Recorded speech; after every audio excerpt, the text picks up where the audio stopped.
Everybody polka! Wow! Yeah, I think that's everybody's reaction the first time they come in. Something else, isn't it? It's something else, all right.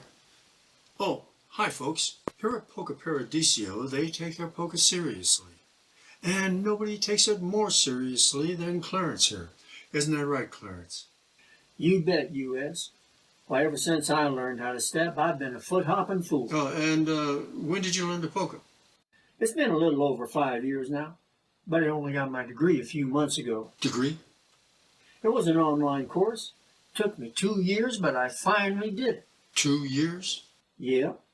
Graduated at the top of my class, and my instructor emailed me that if I enrolled in the advanced course, I would be able to get my DOH in another couple of years.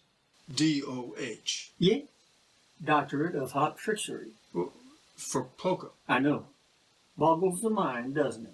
At the very least. So I heard you were strutting your stuff at the Midwest PolkaCon last week. How was it? It was fantastic, U.S. I've never had so much fun.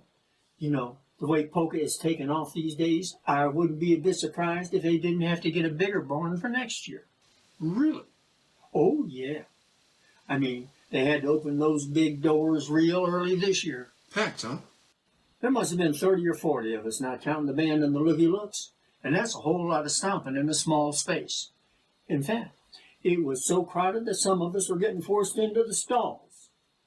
You ever end up with cow poo on your clogs? That stuff never wants to come off, and splatters go everywhere. And let me tell you, I learned early on just how little most ladies take to having cow dew spotting your lederhosen.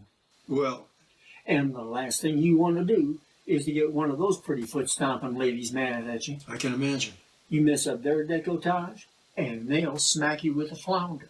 That's bad, huh? There's nothing worse than being hit on the head with a dead fish. And then what would I do on date night? You date the ladies here. Oh, yeah. Let me tell you, I see one of those sharp, starched dancing skirts with 5, 6 half slips tucked in underneath. Yeah, and it's enough to inflate my circus tent. Really? Doesn't that interfere with your dancing? Well, I did have to take yoga classes to learn how to control my animal instincts, but it was worth it. My competitive scores have gone through the roof since I put my libido to sleep. Libido? I didn't know polka had competitions. Oh, yeah. And they're as tough and nasty as anything you'll ever see in the major sports. Really? I remember a couple years back at the Southern Polka Country Western round when I missed my landing on a 2.5 gainer with a half twist and my hand was clogged. Never did find out who did it, but my hand has never regained full functionality. Okay, wow. So anyway, they had to open the barn doors early this year because of the crowding. Must have been rough. Oh, no. That was the only flat note in the night. Otherwise, it was magical. And when Tom Turkey and the Trotters finished with their signature piece, Moon Over Paramus, there wasn't a dry eye in the barnyard. Paramus? New Jersey. It's a ballad. A polka ballad. Signature piece. Well, I guess it's selling pretty well then. Well, it's certainly done nicely in Jersey, of course, especially Paramus, and the Upper Michigan Peninsula, which has become a haven for pokesters everywhere. The Upper Michigan Peninsula is a polka paradise. Oh, yeah. Let me tell you, if you go up for the Great Northern Pike and Polka Roundup, you'd better be booking your room well in advance.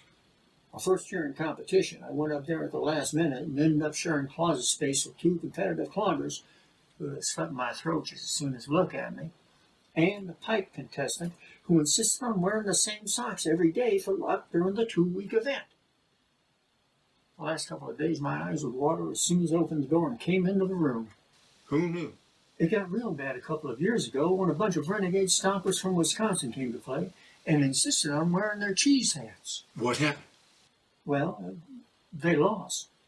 Mostly because every time they tried to do a stunt more complicated than a single flip, their hats would fly off, and they'd lose points. And rolls were out of the question. So Moon Over Paramus went over big up there, huh? Oh, yeah. They must have sold over 200 easily, And that's just so far. 200 in the upper Michigan Peninsula. No, nationwide. Mostly in Jersey, actually. I see. So why is this polka ballad so big? Are you kidding? With Syl Slats on the xylophone and Way Do Long handling the tuba solo, it couldn't be anything else. Tuba solo. How long? No, that's his brother, a percussion man. Whose brother? No, who was rhythm? Way Do Long. Dulong? Only about 3.5 minutes. Just about perfect, I'd say. I'd rather you just said goodnight, Gracie. Good night, Gracie. Say, where do you think I should insert the comma? Why don't you just shove it up your cue the music?